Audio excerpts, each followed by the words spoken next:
Sejam bem-vindos a mais um podcast. Hoje venho falar mais um pouco sobre os hidratos de carbono e a sua absorção dentro do contexto desportivo e porque é extremamente importante falar sobre este macronutriente que, apesar de todas as controvérsias que existem e os estigmas em torno da ingestão dos hidratos de carbono, ele continua a ser a base da nossa alimentação, especialmente para desportistas e também para esclarecer aqui alguns mitos em relação à ingestão de hidratos de carbono também por atletas ou não atletas. Portanto, hoje em dia fala-se muito e foi quase abolida a hipótese de se ingerir hidratos de carbono, mas ainda assim este macronutriente que continua a ser a base da dieta, portanto, ainda assim a nossa dieta tem que ser maioritariamente composta por hidratos de carbono e, portanto, continua a ter a sua grande importância em termos de alimentação. Então, falando no contexto desportivo, ainda mais ainda. Portanto, falando sobre a absorção e começando a desenvolver aqui o tema em relação à absorção dos hidratos de carbono, uma vez esvaziado o estômago, a maior parte da absorção de líquidos e açúcar ocorrerá no duodeno, que é uma parte do intestino, e no jejum também. A glicose e a galactose são transportadas através da membrana luminal dos enterócitos pelo transportador de glicose dependente de sódio, SGLT1. A absorção da glicose e galactose é combinado ao transporte de sódio e ao gradiente eletroquímico associado, portanto, ao cálcio e ao potássio, ATPase, localizado na membrana basolateral, é responsável pela manutenção do gradiente eletroquímico, portanto, e tem que existir aqui eh, estas bases para poder haver aqui absorção. Na maioria dos estudos com mamíferos, o SGLT1 mostrou ser expresso na bordadura da escova dos enterócitos. Portanto, os níveis de expressão geralmente são mais altos no jejum, portanto, nesta parte do intestino, uh, seguido pelo duodeno e íleo. Eh, Isso está alinhado com o nosso entendimento do que a maior parte da absorção ocorre no jejum, o SGLT1 não é expresso no intestino grosso, portanto, nesta área do intestino, não. A absorção da glicose e frutose são absorvidas através das diferentes vias envolvendo o SGLT1 e o GLUT5, respectivamente. SGLT1, basicamente, é igual ao transportador de glicose dependente de sódio, 1, e GLUT5 é igual ao transportador de glicose 5. É um transportador de frutose. E o GLUT2, que é um transportador de glicose 2. Portanto, cada transportador tem o seu específico. A frutose utiliza um transportador diferente, que é o GLUT5, para a glicose, que não é dependente de sódio, portanto, e é altamente específico para a frutose. A regulação do GLUT5 é mais rápida do que a do SGLT1. As mudanças no transporte de frutose são tipicamente acompanhadas por mudanças similares no mRNA do GLUT5 e na abundância de proteína. Em ratos, o mRNA e o de GLUT5 dobra dentro de 3 horas após a perfusão intestinal, com uma solução de frutose, isto feito testes usando estes animais. Deve-se notar que estes efeitos só devem e foram demonstrados em altas ingestões de frutose e não naturais. Pelo menos 30% da energia na dieta proveniente de frutose, enquanto a ingestão típica em uma dieta ocidental é de cerca de 9%. Portanto, aqui o estudo ainda em si não usa o mais aproximado à nossa ingestão real e também por ser feitos estudos em ratos, portanto, ainda assim, em termos de de verdito, não conseguimos ter ainda grandes valores muito assertivos, mas dá para ter aqui uma noção já básica, porque ainda muitos estudos estão a ser realizados. No enterócito, à circulação sistémica, os açúcares precisam passar pela membrana basolateral. Os três monossacarídeos usam o transportador bidirecional GLUT2, que também é independente de sódio, portanto ele não precisa de sódio. Acredita-se que a capacidade do GLUT2 de transportar glicose através de um gradiente de concentração seja muito grande, portanto ele tem uma grande capacidade de absorção. Há poucas evidências para outros transportadores de hidratos de carbono, além dos transportadores SGLT1 e o GLUT5 na membrana luminal e o GLUT2 na membrana basolateral. Foram sugeridos outros transportadores, mas ao que parece, sem existirem, serão relativamente pouco importantes para o transporte de hidratos de carbono do ponto de vista quantitativo. Portanto, estes outros transportadores, provavelmente, em termos de nutrição desportiva, não são de grande interesse. Como o GLUT2 não parece ser limitado, aqui nos concentramos principalmente no SGLT1, que interessa-nos aqui na ingestão para a nutrição desportiva, e no GLUT5. A regulação das proteínas de transporte dos hidratos é essencial para o fornecimento de glicose ao organismo em condições de repouso. Além disso, durante o exercício, quando a entrega exógena, portanto, isto quer dizer o que ingerimos de fora para dentro de hidratos, pode ser importante para o desempenho. Os transportadores serão responsáveis pela libertação de glicose para o músculo em atividade. Estudos de exercício fornecem evidências indiretas, mas fortes, de que a entrega de hidratos de carbono é limitada pela capacidade de transportar através do SGLT1. Para vermos isto, podemos até consultar alguns artigos relevantes e revisões. Recomendo o Jochen Drup, que é uma referência em termos de nutrição desportiva. Uma revisão recente baseada principalmente em medições mais diretas em animais também concluiu que o intestino tem a capacidade de absorver glicose através dos níveis basais de SGLT1, mas que esta capacidade se torna limitada quando os hidratos da dieta excede um certo nível. É aqui que temos que ver a ingestão em termos de quantidade, porque existem limites neste transportador. Isto pode ser relevante tanto para o futebol, como para o atletismo, para o ciclismo e outras modalidades desportivas, especialmente as modalidades de longa duração, que precisam realmente da ingestão de hidratos de carbono durante a prática desportiva e durante os treinos também e a competição.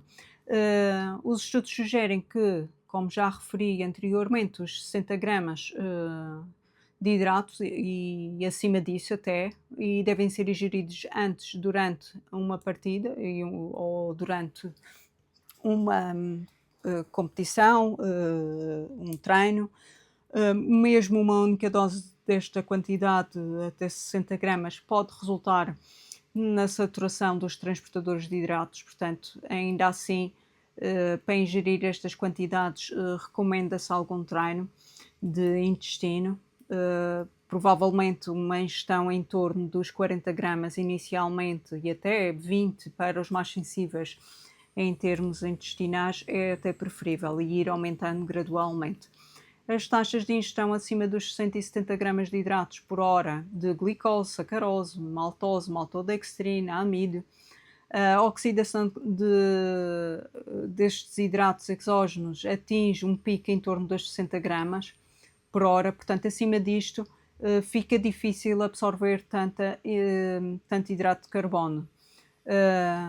Portanto, aqui vai existir uma estratégia que nos vai auxiliar em termos de ingestões maiores, porque quando a modalidade desportiva em si precisa e nós precisamos de ingerir valores muito superiores, porque provavelmente muito superiores, temos que usar uma estratégia de misturar outros tipos de hidratos de forma a conseguirmos atingir os patamares de absorção eficientemente.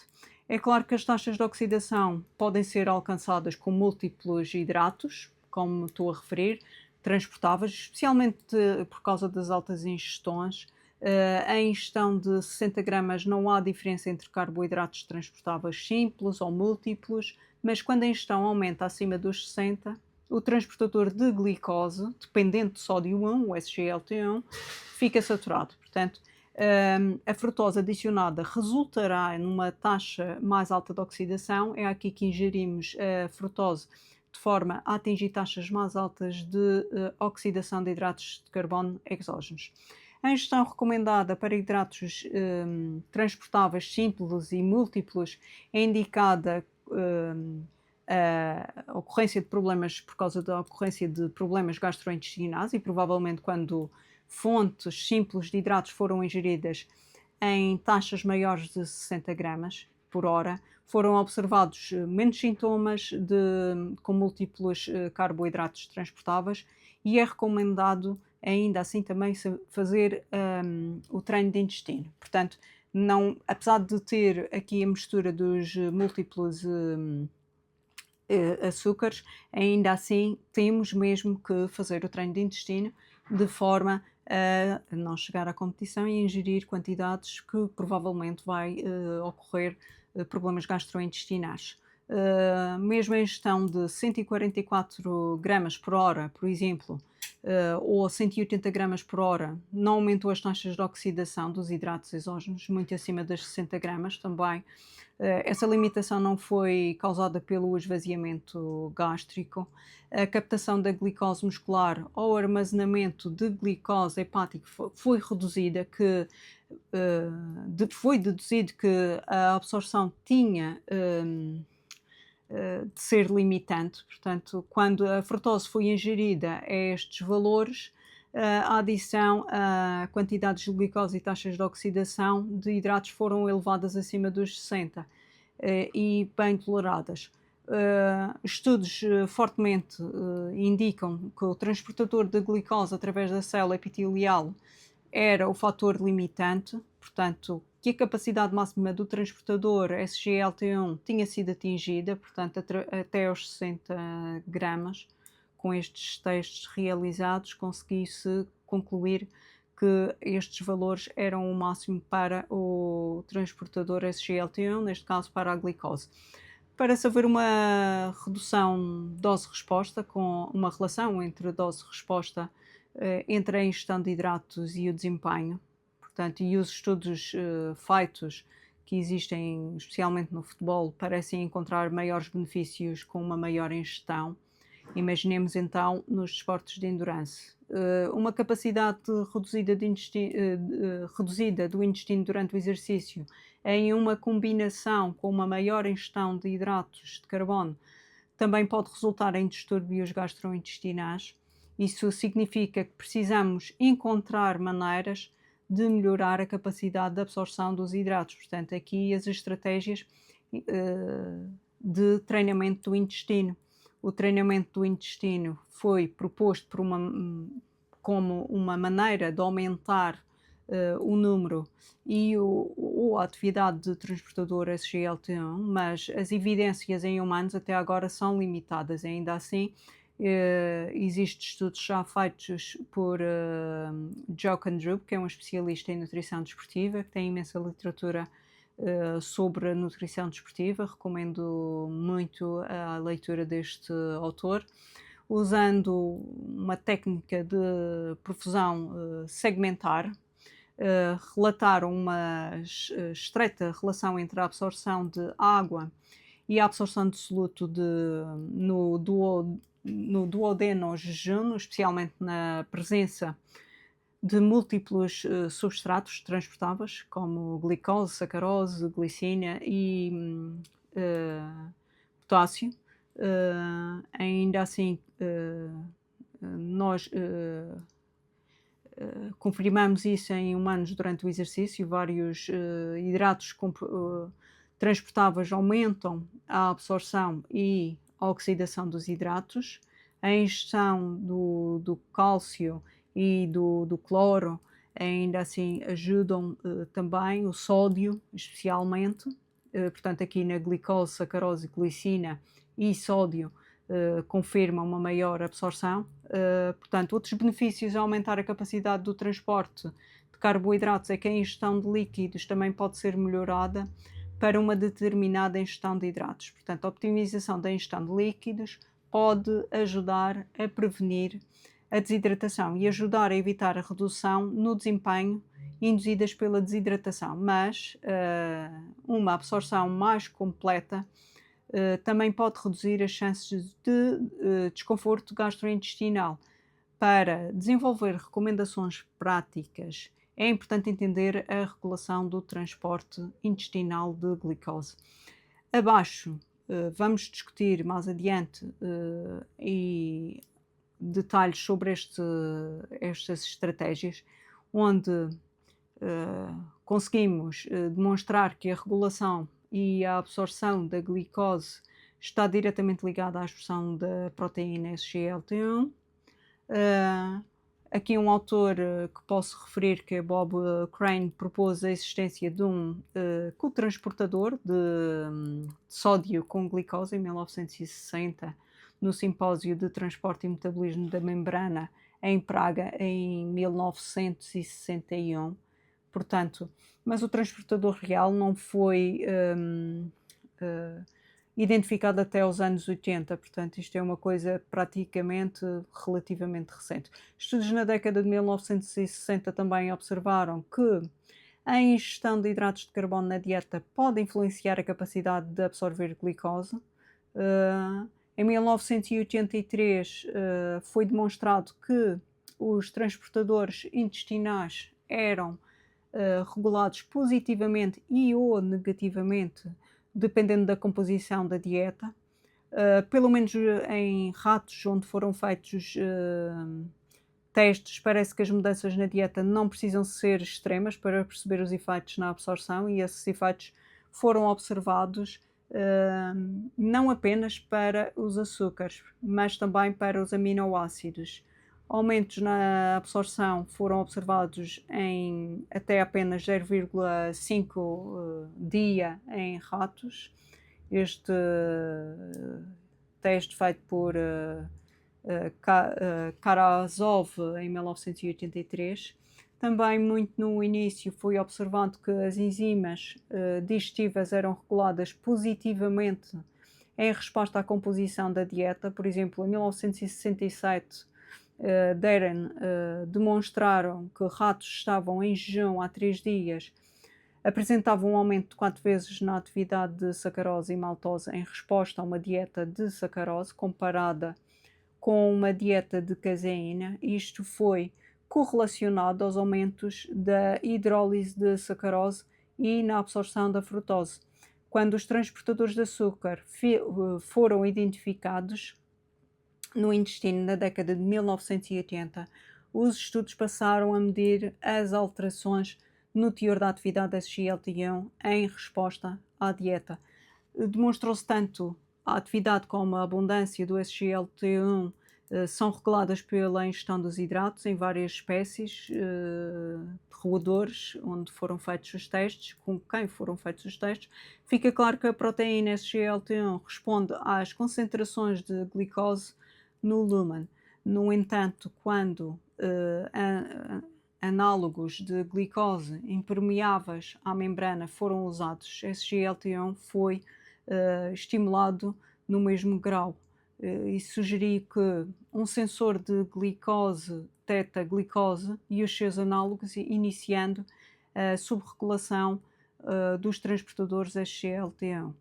Células especializadas, células L e K, na membrana luminal intestinal, demonstraram expressar células receptoras gustativas. Em particular, foi demonstrado que Os receptores T1R2 e T1R3 detectaram doçura.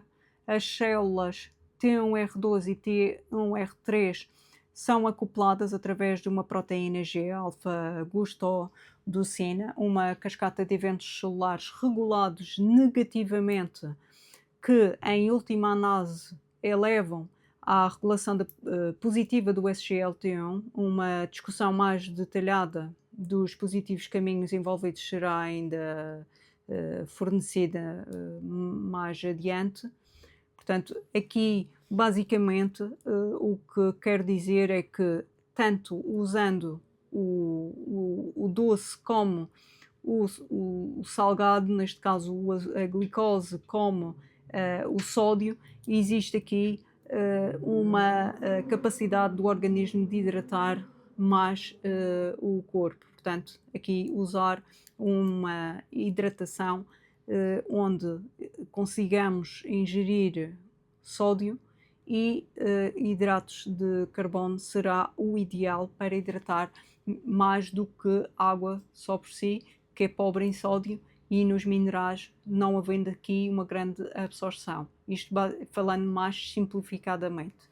O SGLT1 não é apenas regulado positivamente em resposta aos hidratos ingeridos, mas também em resposta aos adoçantes. Portanto, aqui o papel do doce.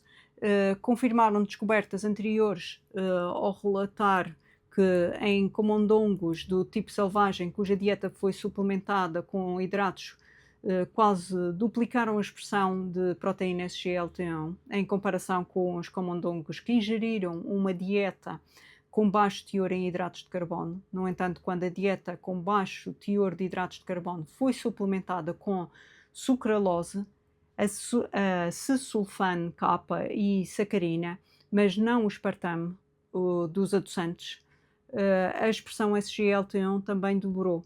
A absorção de que a observação de que o aspartame não tinha surtido efeito não é surpreendente, pois sabe-se que os camundongos não consideram o aspartame como doce, portanto, eles não detectam este açúcar artificial.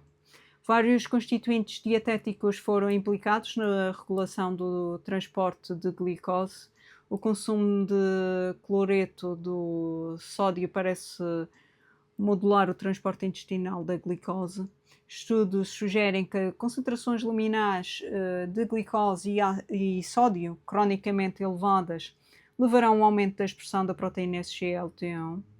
Ainda há muitas dúvidas sobre os mecanismos de expressão e os efeitos do sódio e glicose são ainda aditivos, e a fibra dietética e outros constituintes dos efeitos potenciais, mas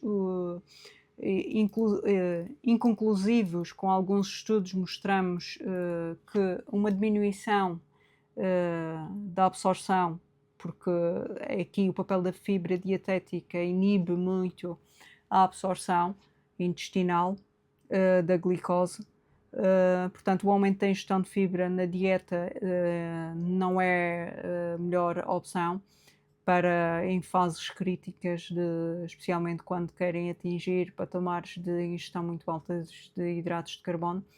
A fibra é um termo amplo para descrever características muito diferentes e fibras podem ter efeitos sobre o esvaziamento gástrico também, uma utilidade, e também a composição e a estrutura do trato gastrointestinal. Portanto, não é surpreendente que os resultados dos estudos tenham sido inconclusivos. Portanto, aqui em gestão, até onde sei, nenhum estudo em humanos investigou os efeitos constituintes dietéticos na absorção intestinal de glicose e, portanto, é prematuro desenvolver diretrizes firmes na ausência desses achados. A proteína SGLT1 é regulada positivamente em resposta a diversos estímulos, incluindo, mas não limitado à glicose e à galactose, a 3-O-metilglicose, substrato não metabolizável do SGLT1, e frutose, não o substrato de SGLT1, A regulação positiva da proteína SGLT1 depende da disponibilidade desses açúcares, mas a metabolização deles não é necessária. O facto da expressão SGLT1 responder a análogos de glicose e açúcares não transportados por SGLT1 sugere que haja um receptor separado que detecta esses análogos de glicose. Eh, Falando novamente em testes feitos em camundongos, a proteína SGLT1 intestinal em vesículas de membrana com bordadura em escova no intestino delgado médio aumentou a 1,9 vezes após 2 semanas uma dieta rica em hidratos. Em um estudo já feito em cavalos que se acredita serem adaptadores lentos para um aumento dos carboidratos, a expressão da proteína SGLT1 a partir das biópsias intestinais aumentou após 1 semana de alta ingestão de hidratos e a abundância aumentou após 1 a 2 meses de dieta. Feito testes em leitões jovens que receberam uma dieta rica em hidratos por 3 dias, apresentam aumentos de proteína SGLT1, bem como da absorção da glicose. Portanto, embora não existam estudos em humanos diretos, um grande número de estudos foram todos feitos em animais, o que sugere o tempo de mudanças na expressão, um curso de mudança na expressão da SGLT1 é relativamente rápido. Vários estudos observaram mudanças significativas após apenas alguns dias de mudança na dieta, portanto, parece haver razoável e uma ideia de que vários dias de uma ingestão de hidratos pode aumentar o conteúdo de SGLT1 e a capacidade de absorver glicose, por aí a importância de não retirar a ingestão e fazer a adaptação das ingestões e aumentar as ingestões de forma ao corpo se adaptar e aumentar a sua capacidade de absorção.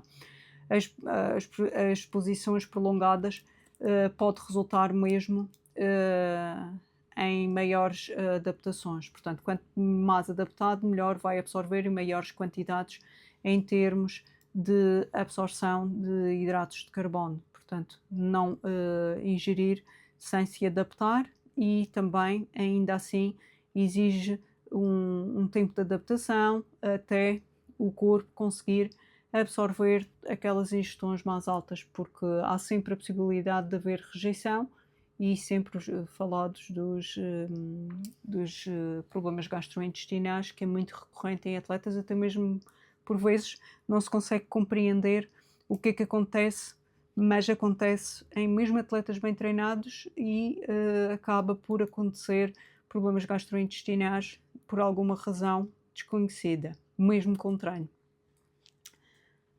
Portanto, há várias maneiras de fazer isto, de treinar o intestino, e especialmente para a ingestão destes valores mais altos. Temos que ingerir durante vários dias e certamente 2 semanas de uma dieta rica em hidratos de carbono resultam num aumento significativo no teor da SGLT1, portanto, 2 semanas de treino para aumentar este teor do SGLT1 no lumen intestinal, o que apenas em alguns dias de treino estomacal já poderiam melhorar o desconforto gástrico.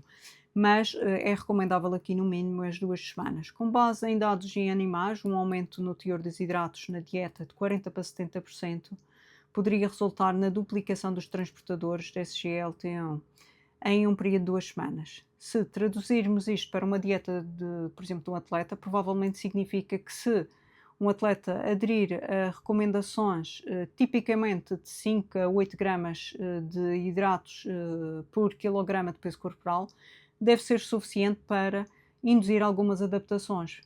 Já se consegue ter algumas adaptações, mas também é provável que ingestões maiores sejam melhores para a regulação positiva da capacidade de transporte dos hidratos de carbono intestinais. Além de uma maior capacidade de absorção, é essencial garantir que a ingestão mais elevada de hidratos possa ser tolerada e também esvaziamento gástrico, embora geralmente se acredite que o esvaziamento gástrico não seja um fator limitante e é provável que uma combinação de fatores, por exemplo, o calor, a alta ingestão de hidratos, o exercício de alta intensidade, que são fatores inibidores do esvaziamento, atuem todos em conjunto, comprometendo o esvaziamento de gases. Portanto, existe aqui vários fatores que contribuem para isto. Portanto, a prática é uma estratégia nutricional, por exemplo, em corrida, treinos, costumam com maiores ingestões para ajudar o estômago e com mais volume de alimento, de forma a criar uma habituação, porque existem sempre atletas que alguns não treinam com o estômago cheio, porque não conseguem se adaptar, mas existe sempre a possibilidade de quebras muito grandes em termos de desempenho.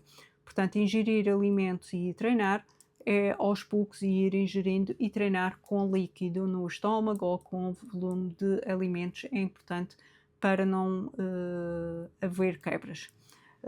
E fazer este treino, porque ir se adaptando nos treinos de forma a chegar às competições e conseguir comer e não ficar mal disposto, porque o ritmo cardíaco ao subir, existe aqui uma grande possibilidade de se sentir mal disposto com o estômago cheio e aí evita o atleta de ingerir hidratos de carbono e torna-se muito prejudicial em termos de desempenho, porque ele sem alimentação não vai render, portanto ele não come porque não consegue ingerir e quando come fica mal disposto, portanto tem que ingerir durante os treinos, ir ingerindo pequenas quantidades antes de treinar, de forma a conseguir alimentar-se com as condições reais que irá encontrar em competição, porque na competição eles vão ter que ingerir hidratos de carbono com ritmos cardíacos altos, portanto durante a corrida, por exemplo, e não vão poder parar e vão ter que se alimentar, e é aí que depois na prática têm a necessidade de treinar estas coisas de forma a chegar à prática e conseguir aplicar e não ficar mal. Portanto, embora a magnitude da taxa de efeitos em atletas já estejam em uma a maior parte já tem uma dieta rica em hidratos, possa ser ainda relativa em alguns, concluir que aqueles atletas que não estejam consumindo uma dieta muito rica em hidratos já podem se beneficiar substancialmente de uma ingestão, como referi, de 5 a 8 gramas de hidratos de carbono por quilograma de peso corporal. Alguns atletas é suficiente, outros não, tudo depende muito do metabolismo do atleta. Ainda assim já é um valor de referência. As diretrizes atuais, portanto, para corredores no geral, não refere valores muito abaixo dos 60 gramas, aliás anda em torno dos 60 gramas de hidratos durante a competição ou antes da competição. Idealmente seria ingerir quantidades maiores para chegar aos 90 gramas por hora de hidratos, e esses hidratos deveriam consistir em uma mistura de múltiplos hidratos transportáveis, por exemplo, glicose e frutose, ou maltodextrina frutose, que é uma boa combinação, para obter uma ingestão de hidratos de 90 gramas por hora. Aqui estas 90 gramas não pode ser só glicose, porque existe grande probabilidade, nem o transportador fica limitado e não há absorção e só há prejuízo de desempenho por problemas gastrointestinais. Para ingerir já os 90 já é uma boa, para a maioria dos atletas, os 90 gramas já está muito bom, à exceção de algumas outras modalidades que exigem, alguns vão até aos 120 gramas de hidratos de carbono por hora, por exemplo no ciclismo, é muito normal, mas existir aqui uma combinação da maltodextrina com a frutose ou a glicose com a frutose. Falando um pouco do microbioma intestinal, para percebermos aqui nesta dinâmica da absorção, a microbiota, para quem não sabe, refere-se a tipos de organismos, bactérias, vírus ou eucariotos, que estão presentes no habitat ambiental e o microbioma é uma coleção de diferentes micróbios, bem como as suas funções e genes encontrados em um habitat ambiental também. Eh, Diferentes partes do corpo têm diferentes microbiomas, por exemplo, o microbioma da pele é diferente do microbioma intestinal, mas ambos fazem parte do microbioma humano.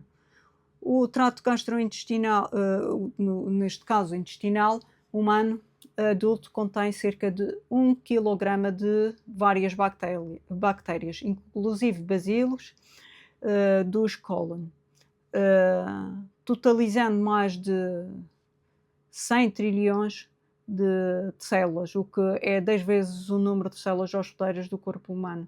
Portanto, para terem uma noção da quantidade de organismos que temos. O trato gastrointestinal contém uma ecologia intensamente complexa de micro-organismos. Uma pessoa típica abriga mais de 500 espécies distintas de bactérias. A composição e a distribuição desses micro-organismos variam com a idade, o estado da saúde e a dieta, portanto, aqui a importância também que já é muito falada no desporto, de aumentar as defesas do atleta e da importância da saúde gastrointestinal e intestinal, com probióticos, aumentando assim a sua capacidade de oxidação, não causar problemas intestinais. O microbioma intestinal tem recebido muito interesse, como já referi.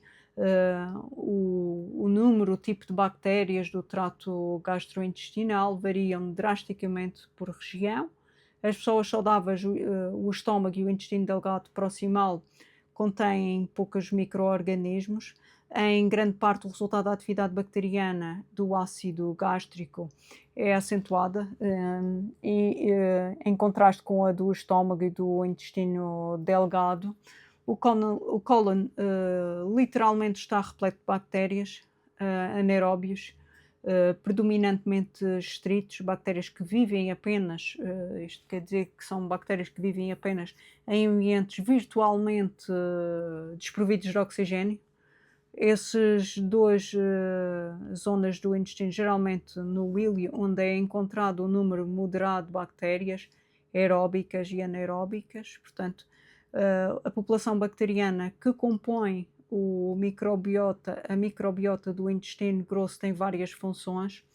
Elas digerem os hidratos de carbono, as proteínas, os lípidos e que escapam à digestão e à absorção do intestino delgado. As bactérias são responsáveis pela fermentação de pequenas quantidades de celulose, mas também produzem a vitamina K, a vitamina B12, a tiamina, a riboflavina e outras substâncias. A vitamina K é especialmente importante porque a ingestão diária através dos alimentos geralmente é insuficiente, portanto ela precisa de ser sintetizada especialmente no intestino. Existem aproximadamente 160 espécies no intestino grosso de qualquer indivíduo, ou pouquíssimas delas são compartilhadas entre indivíduos sem relação de parentesco.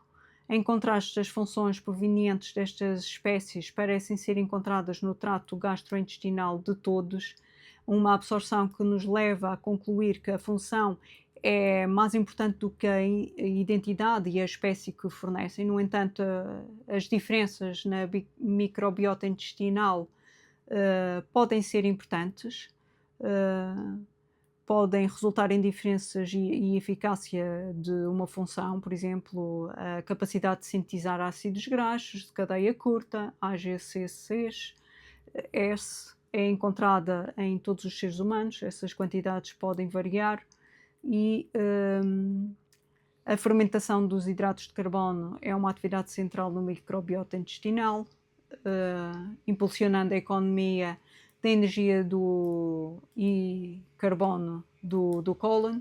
As espécies dominantes e prevalentes das bactérias intestinais, incluindo os produtores de SCFA, parecem desempenhar um papel crítico na degradação inicial de polissacarídeos complexos derivados de plantas, colaborando com espécies especializadas na fermentação de oligosacarídeos, por exemplo, bifidobactérias, para libertar SCFAs e gases que também são usados como fonte de carbono e energia para outras bactérias com funções mais específicas. A conversão eficiente dos hidratos complexos e indigeríveis, como os ácidos gordos de cadeia curta, atende às comunidades de microbianas de alimentos cruzada e ao hospedeiro com 10% de massas necessárias diárias de energia provenientes de fermentação colonial. Alguns ácidos gordos de cadeia curta incluem o butirato, o propionato, podem regular a fisiologia intestinal e a função imunológica, enquanto o acetato atua como substrato para a lipogênese e a gliconeogênese, isto é, a síntese de gordura, açúcares, respectivamente. Recentemente foram identificados papéis importantes para esses metabólitos na regulação de várias funções do corpo. Por exemplo, existe um papel de apoio para a função imunológica, ajudando na resolução da inflamação. No cólon, a maior parte desta fermentação dos hidratos ocorre no cólon proximal, pelo menos em pessoas que seguem uma dieta e estilo de vida ocidental. Considerando que os hidratos de carbono se esgota conforme o alimento, se move distalmente através do intestino, portanto os movimentos distais do intestino, especialmente as proteínas e os aminoácidos. A fermentação de aminoácidos, além da libertação de ácidos gordos de cadeia curta benéficos, produz uma variedade de compostos potencialmente prejudiciais. Alguns destes podem desempenhar um papel em doenças intestinais, como o câncer do cólon ou uma doença inflamatória intestinal. Pelo contrário, a fibra dietética ou a ingestão de alimentos à base de plantas pode inibir isto, destacando a importância de manter a fermentação de hidratos no microbioma intestinal. Portanto, eles têm uma importância aqui nesta fermentação, que é para formar estes gases importantes em termos de defesas imunitárias. Na última década, o interesse pelo microbioma humano aumentou muito e, como já referi, até mesmo na área da nutrição desportiva, um determinante significativo tem sido a percepção de que os micro-organismos comensais que contêm o microbiota humano não são simplesmente passageiros e hospedeiros, mas podem, na verdade, também dirigir certas funções do hospedeiro, o que não tem só um papel em termos de imunidade. Falando sobre probióticos, prebióticos e polifenóis, que inclui aqui dentro deste tema do intestino, o número de estratégias na dieta disponível para moldar a composição da atividade metabólica / imunológica da microbiota intestinal humana, e probióticos, prebióticos e os polifenóis estão entre estes bem estabelecidas. É uma recomendação. Os probióticos são bactérias ou leveduras especialmente benéficas. Os probióticos são micro-organismos vivos que, quando administrados em quantidades adequadas, conferem os benefícios à saúde do hospedeiro. Os probióticos podem ter múltiplas interações com o hospedeiro, incluindo inibição competitiva e com outros micróbios, efeitos na função de barreira na mucosa e interação entre células imunes, e em particular as células dendríticas que detêm os antigénios. Portanto, quando existe ali uma entrada de um organismo, ele elimina. Eles podem ser encontrados em certos alimentos e podem ser comprados, por exemplo, como suplementos. Um exemplo inclui cepas de géneros bacterianos como as Bifidobacterium, as Lactobacillus. Os probióticos mais comuns são os últimos, portanto os lactobacilos, muito presentes nos laticínios, e alguns também são fortificados adicionando os Bifidobacterium. Os probióticos mais comuns são os últimos, estes os lactobacillus, comumente referidos como bactérias do ácido láctico. Estes micróbios têm sido usados na indústria alimentícia por muitos anos,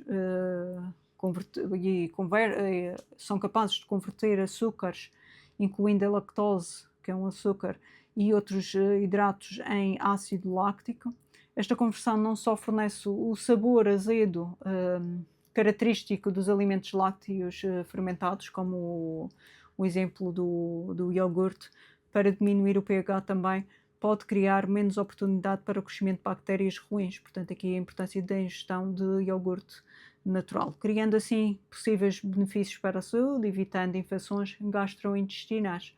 As cepas de lactobacillus e bifidobacterium são as bactérias probióticas mais utilizadas.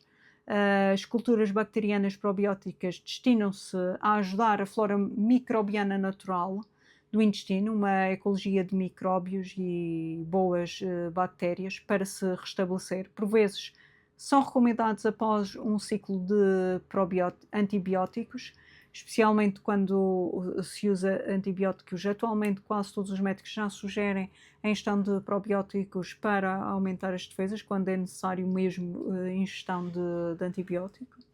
Defende-se que os probióticos fortalecem o sistema imunológico e as funções de barreira gastrointestinal para ajudar a combater as infecções, alergias, ingestão excessiva de álcool, stress, exposição de substâncias tóxicas e outras doenças. De facto, há muitos exemplos de resultados positivos em diferentes cepas de probióticas contra a variedade de estados de doença em animais como em humanos. Portanto, há uma variedade grande em termos de bactérias, mas estas são as mais referidas e mais estudadas. Evitam também as diarreias induzidas por outro tipo de bactérias em condições e vírus também. Alguns estudos em atletas apoiam o uso de probióticos para reduzir a incidência e ou a gravidade de sintomas de infecções do trato respiratório superior também, muito recorrente em atletas de endurance, especialmente ciclistas ou corredores. Têm muitas infecções respiratórias do trato superior. E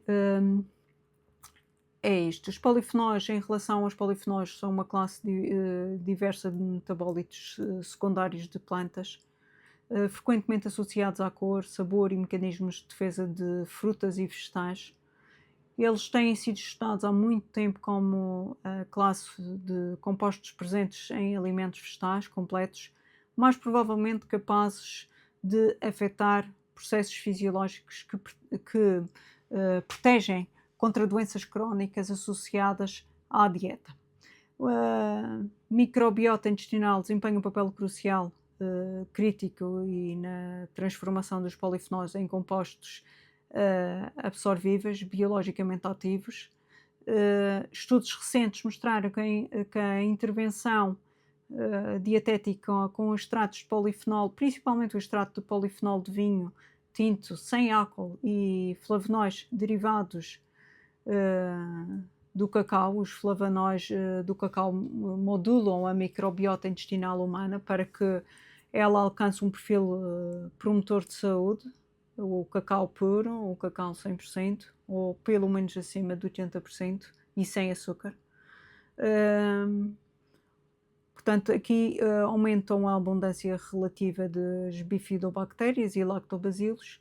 Estes dados indicam a possibilidade de certos alimentos funcionais entrarem nos processos ecológicos subjacentes que regulam a estrutura e a função da comunidade da microbioma intestinal, contribuindo para a saúde do microbiota intestinal e do hospedeiro humano. A pesquisa mais recentes mostra que os probióticos e prebióticos podem ter benefícios generalizados para a saúde, provavelmente mediado por influências imunológicas. Os efeitos de prebióticos e probióticos podem ir além do trato gastrointestinal, incluir efeitos sistémicos para a redução da gravidade dos resfriados e condições respiratórias, menores incidentes, e redução de sintomas de alergias, eh, são realmente os mais recorrentes e que beneficiam muito da ingestão destes alimentos. Isto ajuda-nos a aumentar as nossas defesas e evitando também a oxidação do organismo no desporto. Aqui o que posso vos dizer em relação aos hidratos de carbono é que uma redução grande da ingestão de hidratos de carbono também reduz aqui o volume focal, o que faz com que o indivíduo esteja muitos dias sem evacuar, o que obriga o organismo a absorver toxinas, e aqui o papel dos hidratos de carbono também é criar os prebióticos de forma a criar volume e ajudar a evacuar. Portanto, não se admirem quem tem uma dieta pobre em hidratos de carbono esteja muitos dias sem evacuar e assim aumentando a sua toxicologia e a intoxicação que provoca aqui no corpo. Portanto, é importante a ingestão de carboidratos, é relevante. Refiro também a importância da compreensão de que tudo isto é adaptável, não é ingerir sem nenhum tipo de critério, porque o que vai acontecer será acumular gordura, não é benéfico também, portanto, tudo aqui está em volta do equilíbrio. Obrigada a todos. Em relação a este tema, irei falar certamente mais, mas para já foi um tema bastante extenso e tentei fazer o mais breve que consegui, mas ainda assim tem muito mais que se diga. Mas irei depois aos poucos ir esclarecendo sobre estes temas, que acho que realmente é importante todos sabermos um pouco disto, que o que nos falta mais em termos de sociedade é a literacia alimentar, o que não é passado nas escolas de forma mais indicada. Fala-se alguma coisa, mas ainda assim muito pouco, e a maior parte das pessoas não sabe o que fazer direito. Portanto, informação existe até informação demais, uma informação que por vezes é muito confusa, as pessoas não sabem o que fazem imensa coisa, fazem imensas opções alimentares que por vezes nem são as mais recomendadas, por seguir redes sociais e ir vendo informações também dadas por amigos e tudo mais, e no fundo está a fazer tudo mal e acabando por prejudicar a sua saúde. Agradeço a todos, obrigada e até à próxima.